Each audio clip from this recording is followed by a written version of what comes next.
সুলাইমান ভাইয়ের রক্ত, আব্বাস ভাইয়ের রক্ত,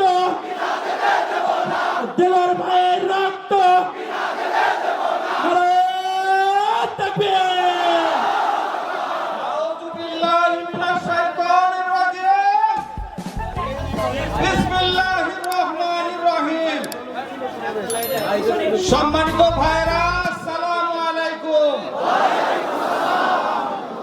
আমাদের জেলা, উপজেলা, ইউনিয়ন, ওয়ার্ড, ইউনিট পর্যায়ে সম্মানিত দায়িত্বশীল ভাইরা, বিভিন্ন গ্রাম থেকে আগত আমাদের সম্মানিত কর্মী ভাইরা, আমাদের সাংবাদিক ভাইরা, আজকে আইন শৃঙ্খলায় নিয়োজিত পুলিশ ভাইরা, সকলের প্রতি আমার আন্তরিক সালাম। আসসালামু আলাইকুম ওয়া রাহমাতুল্লাহ।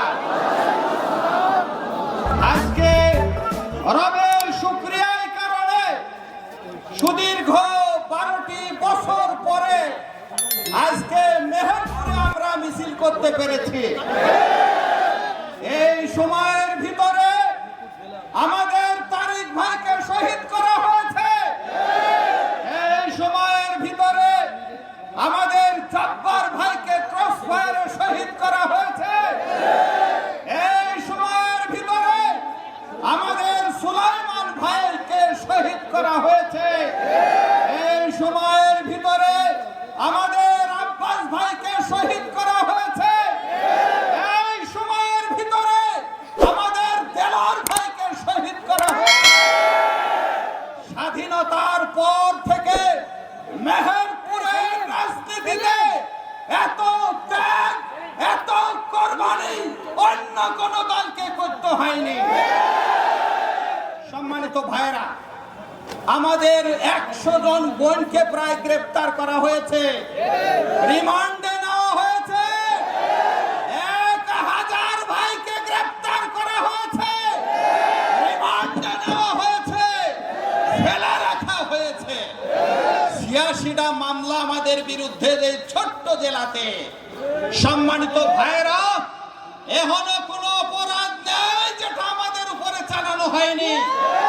আমাদের ভাইদের বাড়ি ভাঙা হয়েছে, আগুন দেওয়া হয়েছে, ব্যবসা প্রতিষ্ঠান শেষ করে দেওয়া হয়েছে, চাকরিচ্যুত করা হয়েছে।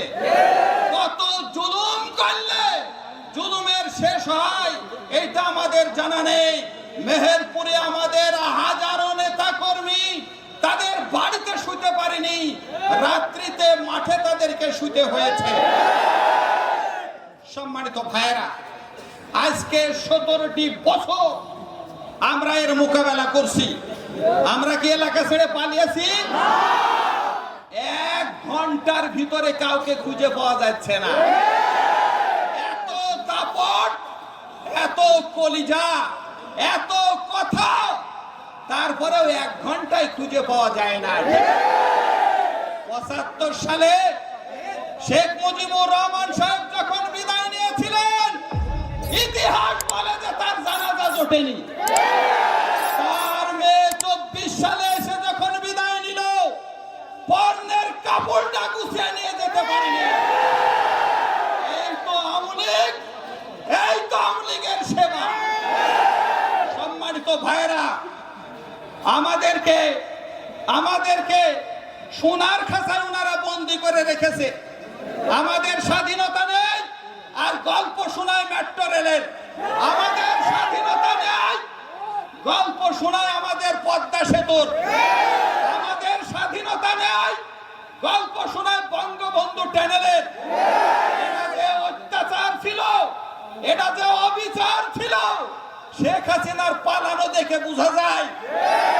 নেতা কর্মীদের দিকে তাকাবারও সময় ছিল না।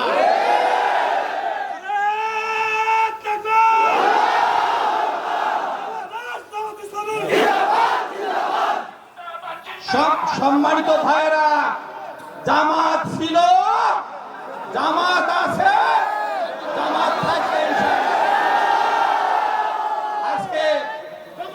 আজকে আমরা দাবি জানিয়েছি বর্তমান সরকারের কাছে, যারা এত অত্যাচার করলো, যারা জুলুম করলো, জুলাই শেষ থেকে আগস্টের 5 তারিখ পর্যন্ত যারা অস্ত্র হাতে নিয়ে, বন্দুক হাতে নিয়ে, লাঠি নিয়ে যারা অত্যাচার নির্যাতন করলো, এখন সময়ের দাবি তাদেরকে নিষিদ্ধ করতে হবে।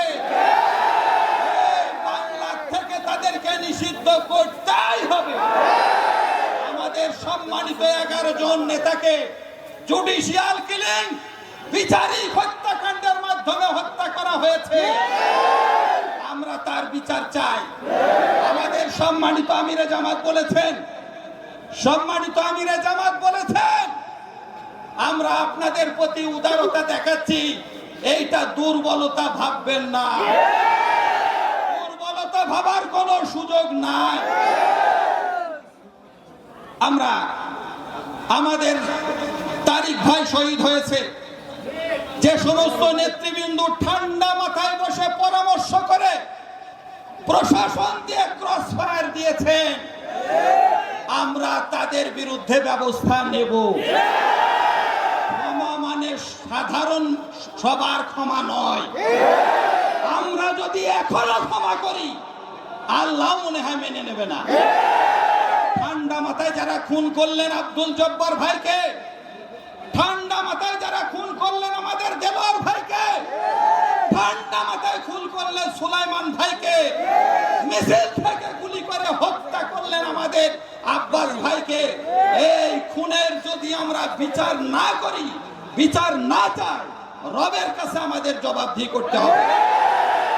সম্মানিত ভাইয়েরা, চারিদিকে বৃষ্টি হওয়ার কারণে অনেক ভাইয়েরা আমাদের কাছে ফোন করেছে, ভাই বৃষ্টির কারণে পৌঁছাতে পারলাম না, আপনাদেরকে আশার বাণী শোনাচ্ছি, আগামীতে একটা সমাবেশ করব ইনশাআল্লাহ। আপনাদের কাছে দাবি, বাংলাদেশের উত্তর পূর্বাঞ্চল অনেকগুলা জেলা ডুবে গিয়েছে, বিধায় আপনাদের ওয়ার্ড সভাপতির মাধ্যমে আপনারা 100 টাকা করে যদি বন্যার্ত মানুষ দেন, গড়ে যদি দেন, তবু আমাদের বিশ্বাস 20 লক্ষ টাকা আমাদের এক সপ্তাহে কালেকশন হবে ইনশাআল্লাহ। পারবো না আমরা? আজকে নতুন ভাবে যে ছাত্র জনতার আন্দোলনের কারণে আমরা এই স্বাধীনতা পেলাম, এটা বড় স্বাধীনতা না? 5 তারিখের আগে আমরা কল্পনাও করতে পারিনি যে আমরা এই শহরে হাঁটবো, মিছিল তো পরের কথা। এতটুকু অধিকার ছিল না। যাদের ত্যাগ কুরবানির কারণে আমরা এই অধিকার পেয়েছি, সেই সমস্ত ভাইদের শহীদি মর্যাদা কামনা করে, যারা অসুস্থ হয়ে বিছানা আছে তাদের সুস্থতা কামনা করে, আজকে তাদের পরিবারকে ধৈর্য ধরার আল্লাহর সাহায্য কামনা করে আজকের প্রোগ্রামের ইতি ঘোষণা করছি। আল্লাহ হাফেজ। আসসালামু আলাইকুম ওয়া রাহমাতুল্লাহ। কষ্ট করে আসার কারণে আপনাদেরকে ধন্যবাদ। সম্মানিত ভাইরা, আপনারা আস্তে আস্তে বের হবেন। আপনাদের নারায়ে তাকবীর, নারায়ে তাকবীর। বাংলাদেশ জামাত ইসলামী জিন্দাবাদ, জিন্দাবাদ। ভাইয়ের একটু কথা শোনেন।